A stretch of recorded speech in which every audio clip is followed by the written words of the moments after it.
আসসালামু আলাইকুম। আমি এই মুহূর্তে পিজির সামনে, বঙ্গবন্ধু শেখ মুজিবুর রহমান মেডিকেল বিশ্ববিদ্যালয় এটার সামনে। এখানে আসলে যে বিষয়টা আমার কাছে সবচেয়ে খারাপ লেগেছে, আমাদের চিকিৎসা ব্যবস্থা, যেটা কিনা একজন মানুষকে বাঁচাতে পারে, আবার যেটা একজন মানুষকে মেরে ফেলতে পারে।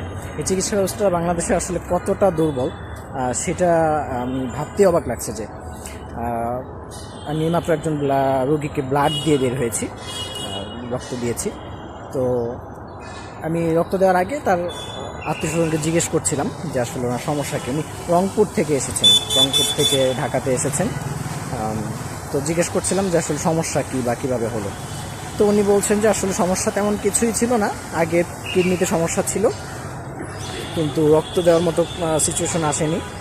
আর জন্ডিস হওয়ার পরে একটু অসুস্থ বেশি হয়ে গেছেন। তো তারপরে রংপুরে যখন ওনারা হসপিটালে নিয়েছেন, ওখানে একজন বিসিএস ক্যাডার ডক্টর ওনাকে দেখেছেন, চিকিৎসা করেছেন এবং ওনার ব্লাড নির্ণয় করেছেন। সেই ব্লাডে উনি ব্লাড নির্ণয় করতে গিয়ে, গ্রুপ নির্ণয় করতে গিয়ে উনি দেখেছেন যে ওখানে আসলে এবি পজিটিভ ওনার ব্লাড গ্রুপ। সেই জন্য এই এবি পজিটিভ ব্লাড গ্রুপের আরও 3 জন ডোনার ডেকে 3 ব্যাগ রক্ত উনি রোগীর শরীরে পোষ করিয়েছেন এবং এটা নির্ণয় করেছেন যে রোগী আসলে থ্যালাসেমিয়া রোগে আক্রান্ত, যাকে বারবার রক্ত দিতে হবে। তো রোগীর আগে থেকেই সন্দেহ ছিল যে আসলে 58 বছর বয়সের রোগী, ওনার সারা জীবনে কোনোদিন ব্লাড লাগে নাই, তার আসলে থ্যালাসেমিয়া রোগ হয় কীভাবে। ওকে, ঠিক আছে, হতেই পারে। এই সময়টাতে তারা 3 ব্যাগ রক্ত দেওয়ার পরে যখন দেখলো যে রোগীর অবস্থা আসলে ভালো হচ্ছে না, উন্নত হচ্ছে না, তখন ঢাকাতে আনেন। ঢাকাতে এনে আরও 2 ব্যাগ রক্ত ওনারা ম্যানেজ করেন এবি পজিটিভ ব্লাড গ্রুপের।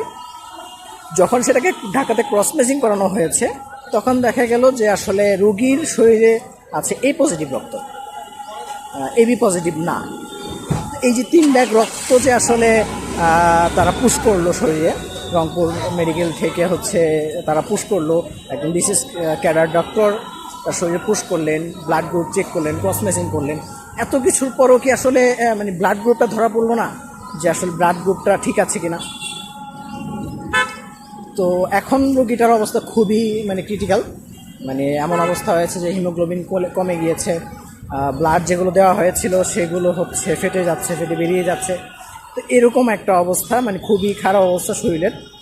তো মূল কথা বলার যে উদ্দেশ্যটা আমার, সেটা যে আমাদের একজন মানুষের মৌলিক অধিকারের মধ্যে, রাষ্ট্রীয় মৌলিক অধিকারের মধ্যে একটা শিক্ষা আর একটা চিকিৎসা, যেটা বাংলাদেশে আছে। আমি মনে করি যে দুটারই খুব খারাপ অবস্থা, যেখান থেকে মানুষ পর্যাপ্ত সেবা তো পাচ্ছেই না, বরং আরও ভুক্তভোগী হচ্ছে।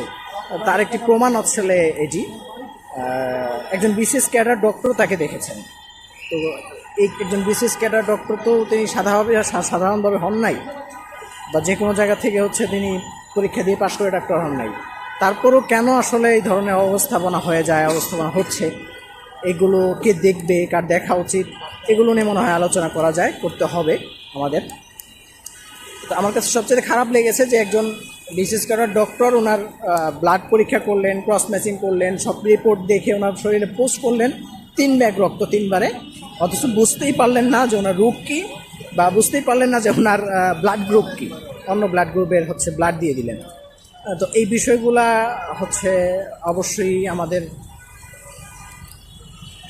এই জন্য আসলে আলোচনাটা আপনাদের সামনে আনা, যে আমাদের চিকিৎসা ব্যবস্থাটা কতটা অব্যবস্থাপনার মধ্যে আসলে চলছে। পরবর্তী কথা হবে ইনশাআল্লাহ অন্য কোনো বিষয় নিয়ে। আসসালামু আলাইকুম।